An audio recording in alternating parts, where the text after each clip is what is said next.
শহর ঘুমিয়ে পড়ে, কিন্তু ঘুমায় না জানালার ফাঁকে আটকে থাকা ধুলো। যে ধুলোয় আমি দেখি নিজের মুখ, অর্ধেক আলো অর্ধেক অন্ধকার, যেন অস্তিত্বেরই এক দ্বিধান্বিত প্রতিচ্ছবি।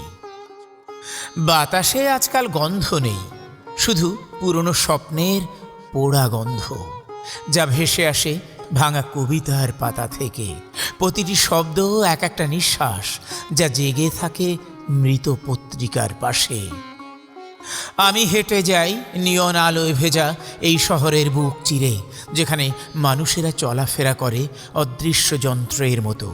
হাসি পড়ে মুখে, কিন্তু চোখে থাকে শূন্যের নীল আলোক ছায়া।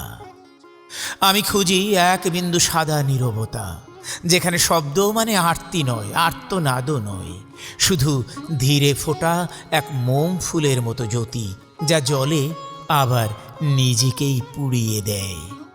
কখনো মনে হয় আমি এক অদ্ভুত সমুদ্রের ধারে দাঁড়িয়ে, যেখানে ঢেউ আসে না, যায় না, শুধু স্মৃতির বালি সরিয়ে রেখে যায় অস্থিরতার চিহ্ন।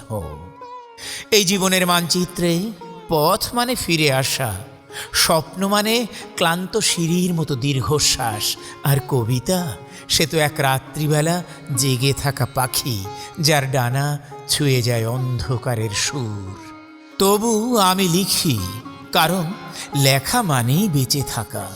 যেমন মোমবাতি জানে নিভে যাওয়াই তার নিয়তি, তবু জলে আলো ছড়ায়, আর অন্ধকারকে শেখায় ছায়ারও একরকম দীপ্তি আছে।